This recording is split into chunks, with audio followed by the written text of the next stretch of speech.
Ligo. Hi! Kami ang Ansyaka at walang makakapigil sa amin. Alright, diretso tayo sa segment.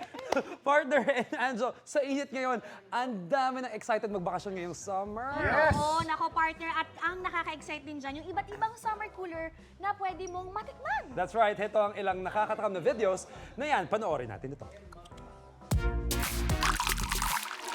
Makulay at talaga namang masarap tingnan. Sino ba naman ang hindi matatakam? Siguradong kaliwat kanan sa iyong For You page ang mga summer pampalamig na pwede nyo ring gawin at home. Summer coolers na magpapalamig sa painit ng panahon.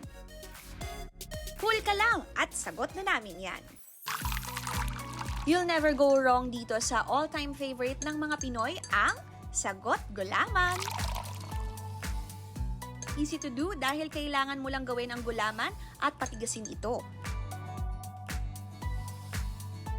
Next step ay ang pag-caramelize ng sugar at ang pag-dissolve nito para maging sabaw ng sagot gulaman. Kapag tumigas na ang gulaman, hiwain ito at pwede nang ilagay sa baso. Isunod lang ang sago, yelo, at ang dissolved caramelized sugar and you're good to go.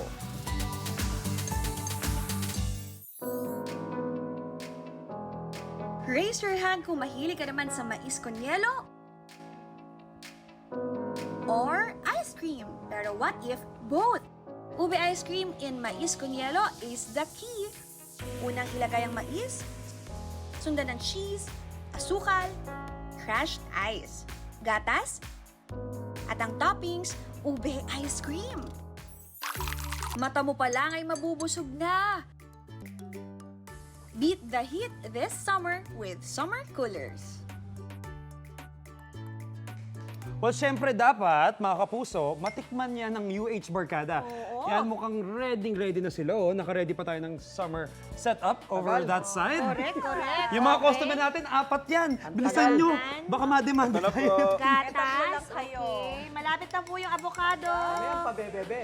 Ayan, tayo mismo ang gagawa ng version natin ng sago Anjo. coolers, That's guys. right. Ang ginagawa ni Shaira ay avocado sago. Ako naman, opa melon sago. Wow, Ay, pinilit mo may ha. tawag yung sa'yo. Morning Ano? Sunshines Ay. ube sago. Morning sunshine, ube sago. Ito na, pa-yellow na po ako, At mga yung mamsir. kay Anjo ay sagong... Sago-sago. Sago-sago. Sago-sago. Sago-sago. Andito si Attorney Huy. Ay, mo. Ang ganda ng yellow natin, di ba cube? So sa akin, meron munang sago sa ilalim. Yun yung pinaka-base. Tapos meron akong melon.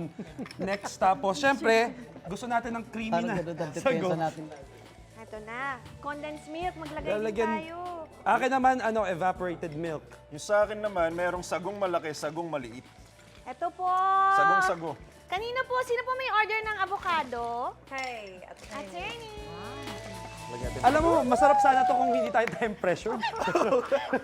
Pero sa akin, syempre hindi mawawala yung yelo. Tama. Tapos meron Parang pang... sarap ng sago. Kalimutan.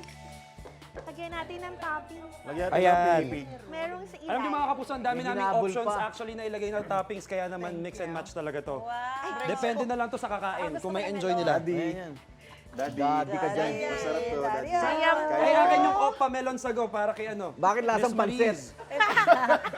Okay, guys. Ako, Thank you. try nyo na rin gumawa ng Salamat. own version ninyo ng summer cooler sa bahay, mga kapuso. Nako, tamang-tama yan sa init ng panahon ngayon, di ba? At kami ang... Ang saka nyo. Igan? Igan.